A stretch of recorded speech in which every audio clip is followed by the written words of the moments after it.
She did everything right. She showed up on time, worked weekends, covered shifts when co-workers bailed, took care of her daughter, took care of her mom, took care of everyone, except herself. Her name is Vanessa King, and she was one of those people America says it admires, hard-working, quiet, never asking for too much. She worked at a nursing home in Ohio, $13.50 an hour. It wasn't glamorous, but it paid the bills, barely. She got food stamps, Section 8 housing voucher, Medicaid for her daughter's asthma.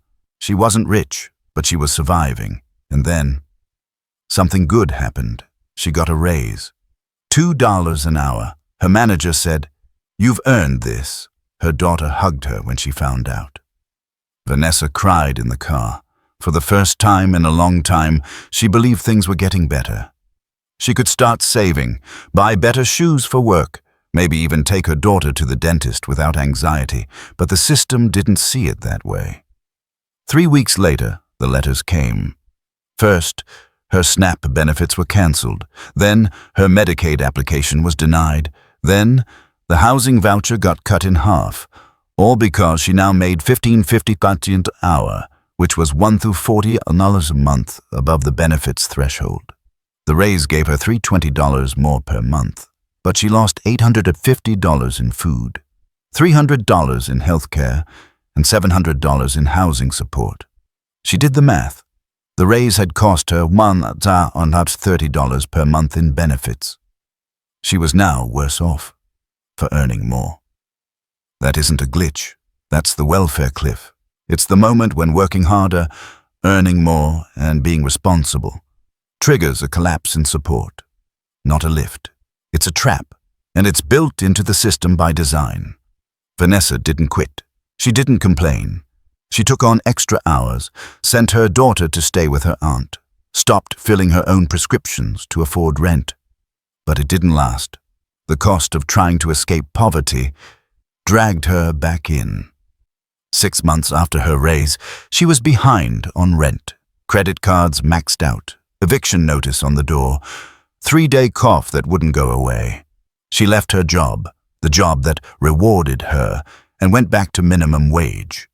The benefits returned, and so did the poverty. This is not a rare story. This is not an accident. This is not bad luck.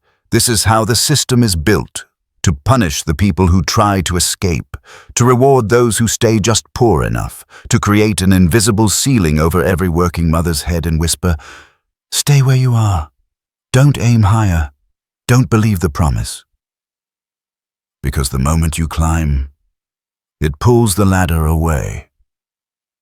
Welcome to System Fails.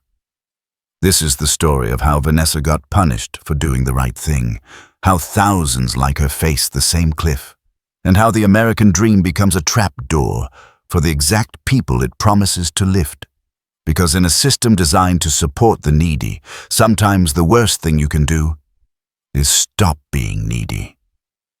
Vanessa King was 29 years old, a single mother, a caregiver, a survivor. She lived in Lorain, Ohio, the kind of town you don't hear much about unless something goes wrong. Closed factories, dollar stores, rent signs, forgotten promises. Her apartment was small, but spotless. 1 bedroom for her and her 8-year-old daughter, Lila. A twin bed for Vanessa. A cartoon bedsheet set for Lila. The kitchen table doubled as a homework desk, a meal counter, and a bill center. Every item in that apartment had a backstory. The couch was from a church donation. The dishes came from her aunt. The framed photo on the wall, Vanessa in her nursing scrubs hugging Layla, was taken by her daughter on a school iPad. They didn't have much, but they had each other. And for a long time, that was enough. Vanessa worked at Hearthstone Care Center, a nursing home 40 minutes from her apartment. She woke at 4:30 a.m., made instant oatmeal, braided Layla's hair while half asleep, packed a peanut butter sandwich and generic asthma inhaler in her daughter's backpack. She dropped Layla at her mom's house by 6 a.m. and caught the bus downtown by 6:20. Her shift started at 7. At work, She changed bedpans, lifted patients twice her size, listened to life stories from old men no one visited. She worked 9-hour shifts, sometimes 12. She earned $13 to $50 an hour, but no benefits. There was no PTO, no health insurance, no pension, just a paycheck, and the knowledge that if she missed work, she wouldn't eat. Still, she loved the job. It made her feel useful. It made her feel like she mattered. She treated the residents like family. Sometimes, she told a co-worker, I think I talk to Mr. DeMarco more than anyone talks to me all day. She smiled a lot at work. She didn't want anyone to see how tired she was. Her income came out to about $1,150 month after taxes. She got by with help. Section 8 voucher paid 70% of her rent. SNAP gave her $340 a month in food. Medicaid covered her daughter's breathing treatments. The school gave Layla free breakfast and lunch. It wasn't perfect, but it worked. Barely. She kept a budget taped inside a kitchen cabinet. Rent after voucher, $240, groceries, $60 after SNAP. Bus pass, $48. Layla's school stuff, $30 light bill, $70 mom's meds, $25. Leftover, maybe $40. If lucky. She didn't go to the movies, didn't have a credit card, never once ordered food delivery, but she never missed a bill. Vanessa believed in rules. She believed that if you played by them, worked hard, showed up, didn't cause trouble, eventually the system would reward you. She believed in America in a quiet, stubborn way. Her favorite show was Judge Judy, not because of the drama, but because in that world, people got what they deserved. She thought, maybe one day I'll get there too. So when her supervisor told her she was getting a raise, she cried, not in front of him. Later, in the bathroom stall, $15.50 an hour. It wasn't life-changing, but it was dignifying. She started dreaming. She could move out of the apartment, maybe get a car, start saving for community college. That week, she took Layla to Walmart and bought a lunchbox with her favorite cartoon character. For once, she didn't check the clearance aisle. She felt proud, like a door had cracked open, but doors in systems like this don't open. They snap shut, and within a month, it started unraveling. First, the SNAP letter. It said her income now exceeded eligibility. She called, waited on hold for 57 minutes. The woman on the line said, "You've moved into a higher bracket. It's a good thing." Vanessa hung up and stared at the ceiling. "Good thing," she whispered. Then came the Medicaid notice, then the rent adjustment, then the groceries ran out a week early, then the asthma medicine couldn't be refilled. The walls started closing in. She talked to her caseworker. The woman said, "I know it feels unfair, but the system assumes you don't need help anymore." Vanessa laughed. "I made $320 more, and they took away $1,500 in help. I'm worse off now than before." The woman sighed. "Yeah, that's how it works." Vanessa didn't have the language for it then. Didn't know terms like benefits cliff or poverty trap. Didn't read policy white papers, but she felt it. In her bones.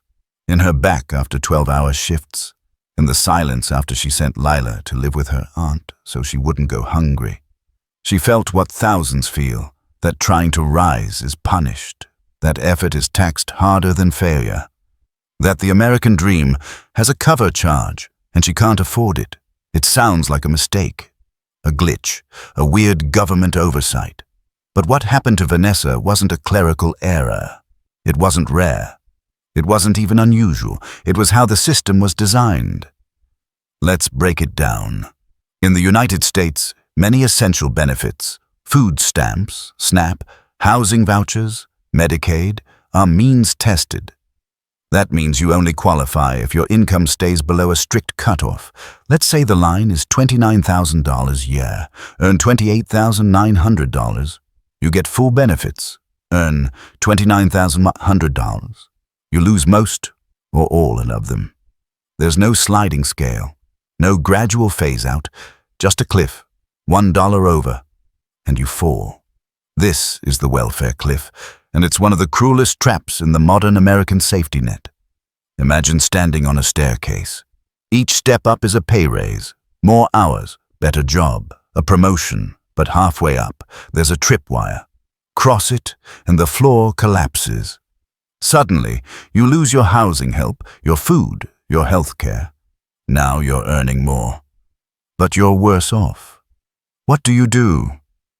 Most people go back down the stairs, not because they want to, because that's the only way to survive. Economists call this a marginal tax rate problem.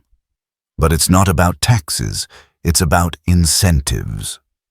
When someone like Vanessa gets a raise of $300 a month, but loses $1,500 a month in benefits, that's effectively a 500% marginal tax rate.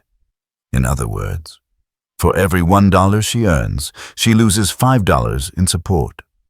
No one would call that a rational system. But here's the thing. It's not irrational. It's just indifferent. It wasn't built to help people escape poverty. It was built to categorize them, to draw a line, poor enough to help versus not our problem anymore.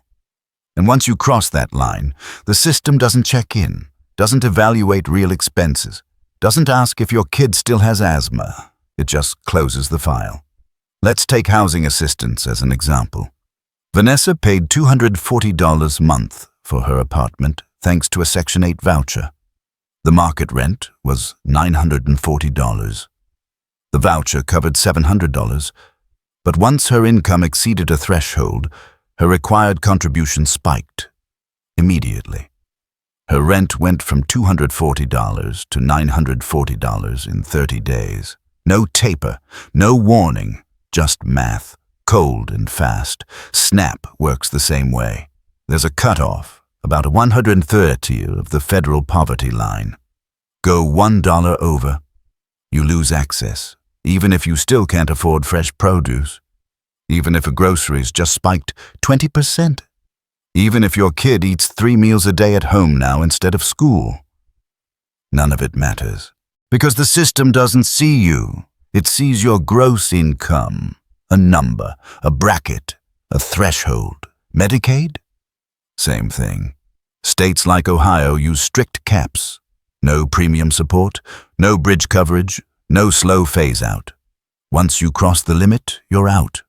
You can't afford private insurance, but you also don't qualify for public help. You fall between the cracks, and the cracks are wide.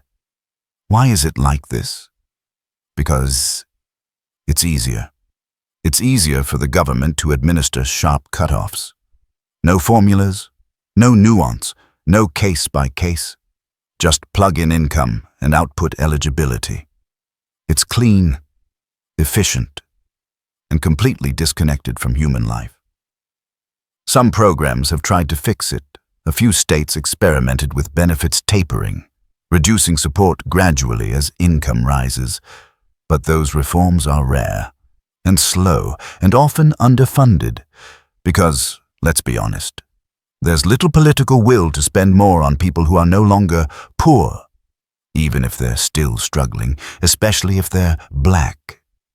Single mothers, unseen for years, the U.S. has clung to a dangerous fiction that poverty is a personal failure and that help should only go to those at rock bottom, but rock bottom is a trap. And for millions like Vanessa, the second they try to climb out, the system yanks the ground from under them. And here's the part that should make you furious. Policymakers know this. Reports have been written, studies published, Senate hearings held. Everyone from economists to social workers have warned for decades, welfare cliffs keep people poor. They disincentivize work. They create dependency by punishing growth. And yet, the cliffs remain, not by accident, but by inertia, by neglect, by design, because it's not about lifting people up. It's about sorting them, keeping them just stable enough to survive, but never secure enough to escape. Vanessa didn't know these terms, didn't read Brookings papers or policy briefs. She just knew that working harder made life harder. That saying yes to a raise meant saying no to food, shelter, medicine. And somewhere deep down, she began to ask a question many Americans ask but never say out loud. Is this system really broken, or is this exactly what it was made to do? Vanessa's story hurts because it's personal, but what makes it terrifying is how common it is. She's not a statistic, but there are millions like her, across cities, towns, red states, blue states, all stuck in the same trap. They have different names, different uniforms, different shifts and zip codes, but they share one thing: a system that punishes them for trying to do better. In 2023, the Urban Institute estimated that over 5 million Americans were trapped in what economists call benefits cliffs. That's 5 million people who face the same impossible choice: earn more and lose everything, or stay poor and keep the little you have. Let's talk about childcare workers. The average daycare teacher in America earns about $14 an hour. Many qualify for Medicaid, SNAP, and housing vouchers, but when one gets promoted to assistant manager with just a $150 an hour raise, they often cross the eligibility threshold. What do they lose? Medicaid, gone. SNAP, reduced by 70%. Childcare subsidies for their own kid, cut in half. Result? They quit the promotion to keep the benefits, not because they're lazy, because they can't afford success or take-home health aides, like Vanessa. They're one of the fastest-growing jobs in America, but 1 in 3 lives below the poverty line. Many get raises every year and then request to cut hours the following month to avoid losing Medicaid. Imagine that, getting paid more, just so you can work less, so you don't lose insurance. What kind of system incentivizes that? Then there are retail workers, single mothers at Walmart, Target, CVS. A manager offers them 35 hours a week instead of 28. They say no, not because they don't want it, but because 35 hours pushes their income $150 over the cutoff, which costs them $800 in housing help. Do the math. Would you take that opportunity? In North Carolina, a woman named Tasha Daniels shared her story at a town hall. She was offered a full-time job with benefits, but the offer would immediately disqualify her from her subsidized apartment, where she lived with her disabled son. Private housing, 3x her paycheck. She declined the job. The room went quiet. A local lawmaker said, "That's not how the system should work." Tasha replied, "It is how it works. You just don't live in it." And the data backs her up. According to the Federal Reserve, nearly 58% of Americans can't cover a $500 emergency. Many of them work full-time. Many are walking the cliff's edge. They ration insulin, skip dentist visits, let car repairs slide. Not because they're irresponsible, but because stability is a luxury in the welfare trap. Let's go deeper. A study from the Atlanta Federal Reserve created a national benefits cliff calculator. The results?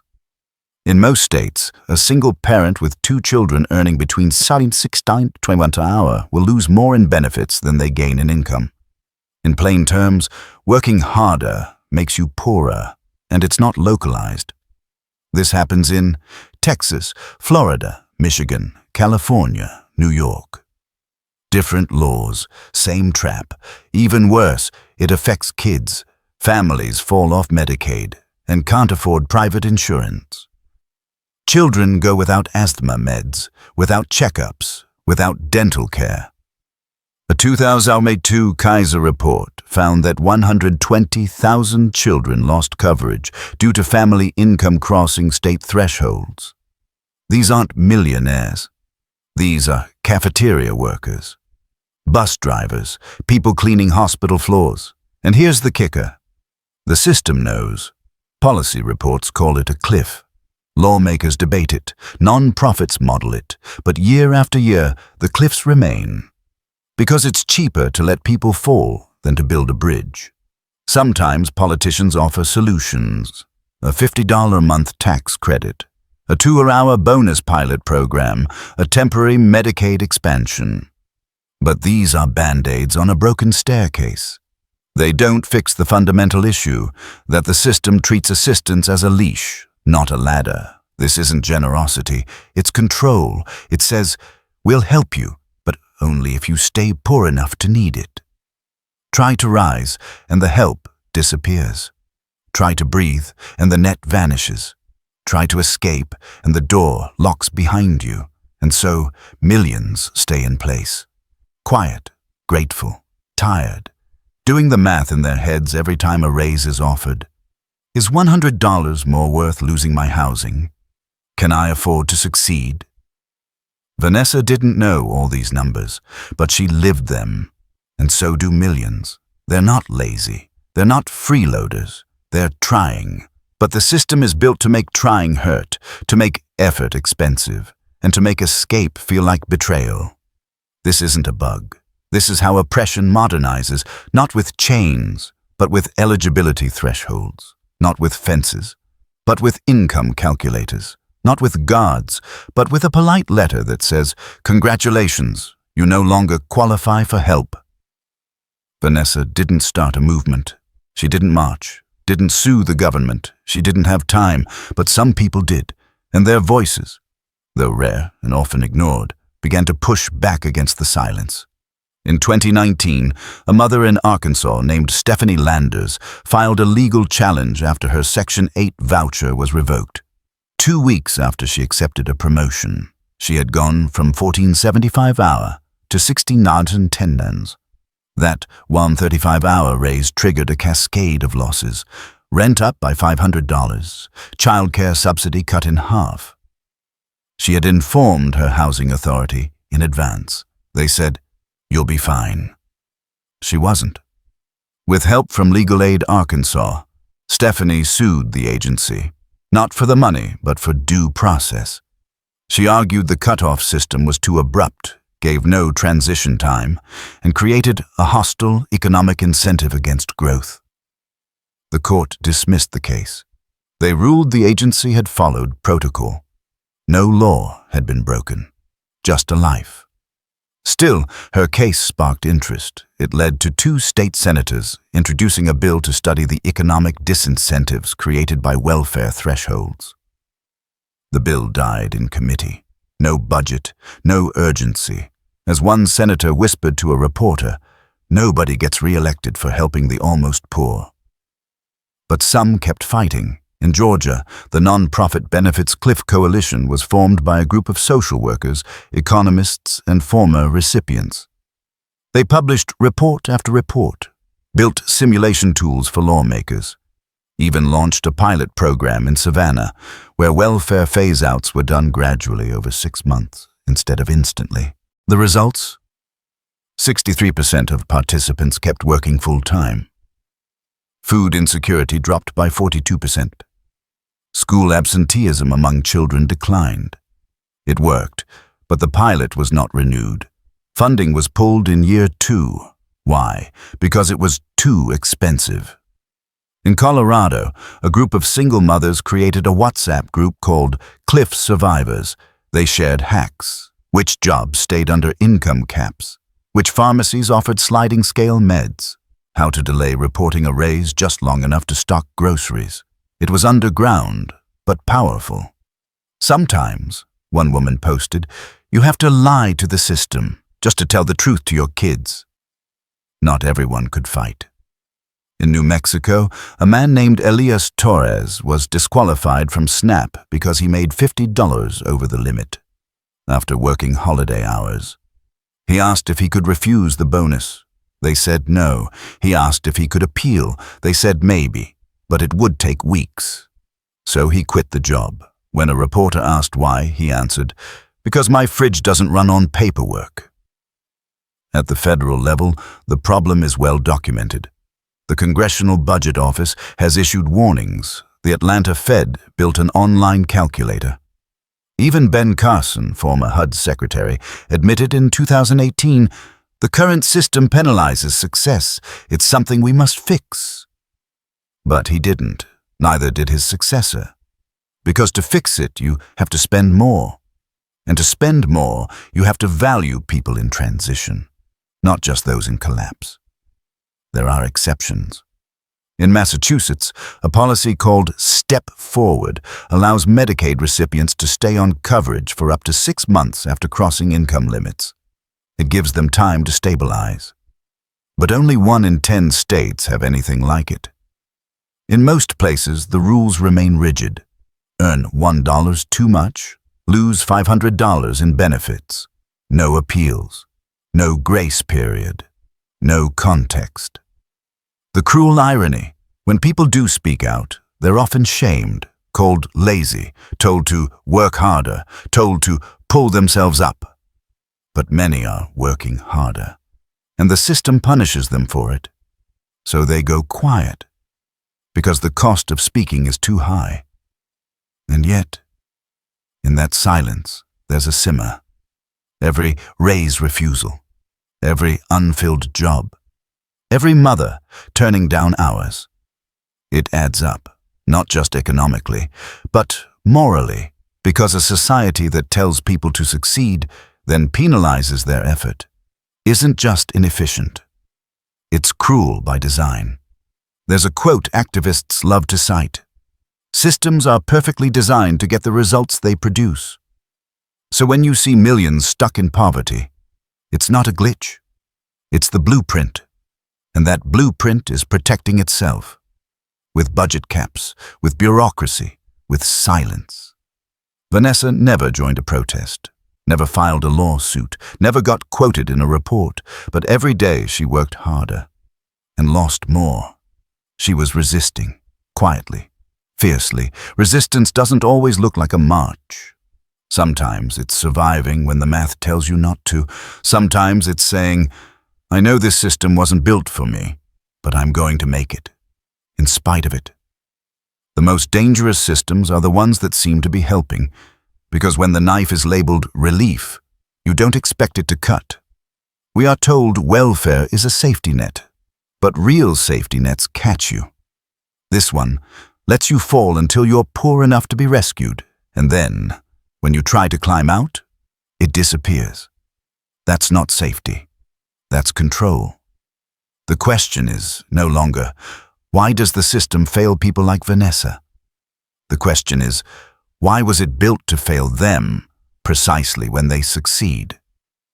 Look closely and you'll see the contradiction at the core. We tell people to work hard, then we punish them for working more. We glorify self-reliance, then create rules that make independence impossible. We worship pulling yourself up, while designing benefits to evaporate the moment you try. This is a morality trap. A trap that says, if you're poor and obedient, we'll help you. But if you aspire, if you reach, we will take everything away. Why? Because the system wasn't built for mobility. It was built for management. Not to help people escape poverty, but to keep them in a controlled version of it. One that doesn't scare the suburbs. One that doesn't threaten the budget. One that looks good in reports, but feels like hell to live inside. The welfare cliff isn't just a policy failure. It's a reflection of what we truly believe about poverty. That it is inherent. That poor people can't be trusted with progress. That they must be supervised, tested, monitored.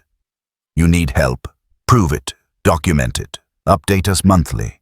And don't you dare earn $1 more than we allow. It's not assistance, it's compliance enforcement. And here's the cruelest twist. Many of the people designing these policies have never lived under them. They don't know what it's like to choose between insulin and rent, to hide a pay stub so your daughter can keep her asthma meds, to turn down a raise because a computer will punish you for it. They pass budgets with their names on the cover. But the eviction notice? That only bears yours. This is structural.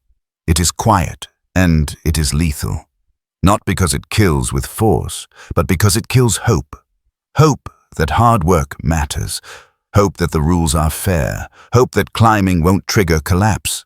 Because if you teach people that effort is punished long enough, they'll stop trying. And maybe that's the point. Maybe the system isn't broken. Maybe it's working exactly as intended, to preserve the illusion of opportunity while engineering the reality of stagnation. To let the privileged feel generous while ensuring no one escapes too fast. to give just enough, but never more.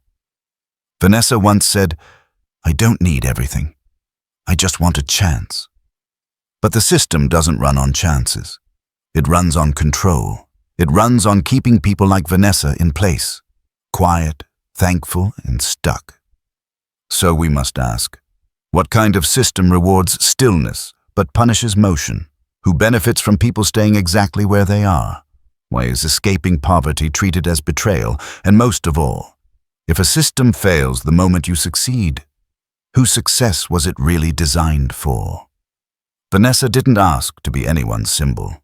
She just wanted to work, to care for her daughter, to survive in a system that told her it would catch her if she fell. But when she climbed, it vanished. And now, she's not alone. Across America, there are thousands like her. People one raise away from collapse, one promotion away from eviction, one good decision away from losing everything, not because they did anything wrong, but because they tried to do better.